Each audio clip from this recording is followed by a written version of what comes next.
Norman, where do you go to school?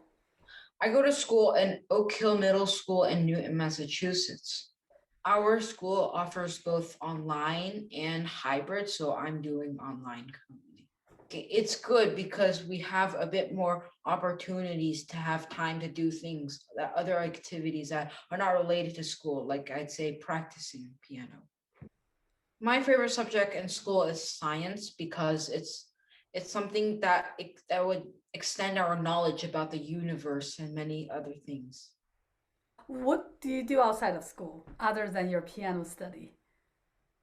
I play tennis, I like to read, and I like to do math because I read all sorts of genres from Shakespeare, like I'd say poetry, to even things that have to do with politics and economics. Now, Norman, how did you start your piano study? When did you start?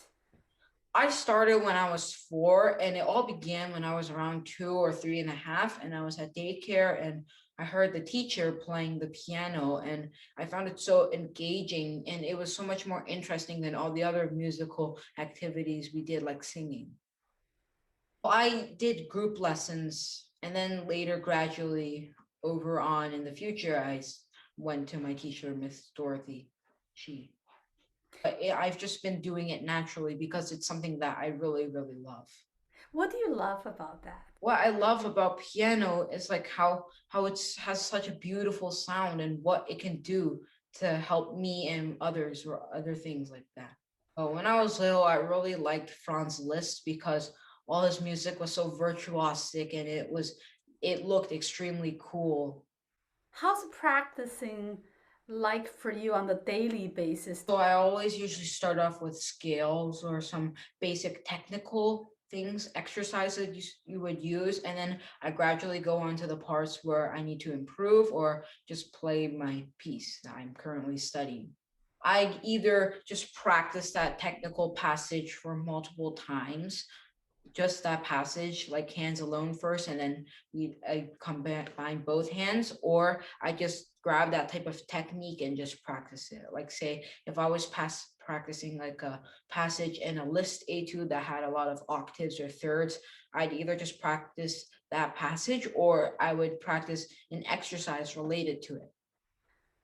I think, yeah, it's more like I'm already thinking on how it's supposed to sound and what's the impact of it, and also technical. There's this one piece by Schubert, Impromptu number 3, Opus 142. Every time I play it, I feel so touched because it always gives this picture of like someone in the field who has worked very hard and is having this very good day, and it just brings very good memories and feelings. Do you have that kind of things for all your pieces? For each piece, no matter what it is, I always think about what the composer was feeling when they were writing the piece to get the good aspect of the humor of the piece.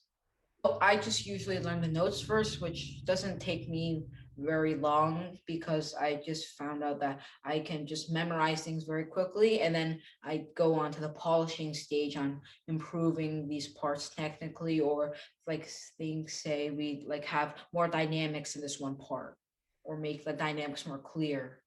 So I focus a lot on them because those are the important things which makes you different from someone else. You would have, say you had two people play the same thing and one person does a crescendo, the other person does a diminuendo. That's what makes them different and interesting. Mm. The Beethoven that you played, I loved it so much because it was so light and it was just the right amount of balance. How did you learn that piece? I basically found out, like, if you think about this piece or listen to it, it sounds very unique to what Beethoven's, like, I'd say his ordinary writing style is, because his ordinary writing style is like fierce, deep, minor, something that's like, you wouldn't say scary, but like strong, something like that, like his Emperor Concerto or his Fifth Symphony. But this sonata, it's very unique because it's really contrasting his ordinary writing style. And if you really didn't know this piece, you could say it's a Haydn or Mozart sonata. And you can honestly use the ways you would interpret or learn a Haydn or Mozart sonata to use it for this sonata.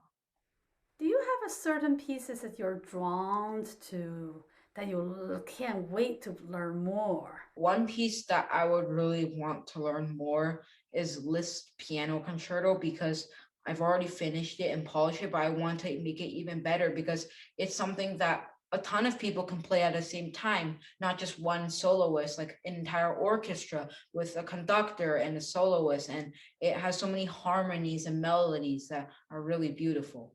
Do you use piano sometimes to engage or community projects? Yeah, I've had many opportunities. I've done some at the Newton Wellesley retirement home, and I've done them at like community centers. It makes me really happy and satisfying because what I'm doing is I'm helping other people with my music. I'm making them enjoy something and entertaining them, which I feel really good about when I'm doing it. Mm. What has been the most rewarding experience on your piano journey? I'd say the most rewarding experience has been this entire journey because I'm able to express myself through music from the very beginning when I started piano. Music is such a big part of my life, and I feel like it would be really good to use it for something that would benefit me and others. Are you Yeah. also part of some kind of a program that you're engaged with other musicians? I'm actually in the NEC seminar class with Mr. Papadakis, and it's very fun and engaging to interact with other musicians. What are the projects you're working? But right now, I was just finishing and polishing my entire the Beethoven Sonata number 16 in G major. I'm polishing it. I'm wrapping it up right now.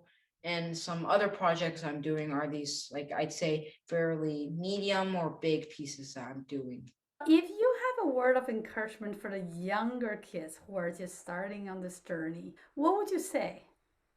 Well, I would say to keep doing what you're doing right now, like keep like learning the piano or studying it because it's such a wonderful thing. Like once you get to the competition levels, competitions are a big part of the music learning process slash experience. And once you go to those parts of like the competitions there, you meet many great people. You meet many great fellow competitors, judges, or teachers. And especially when you are preparing for a competition, you have this pressure on you that motivates you and makes you really love piano.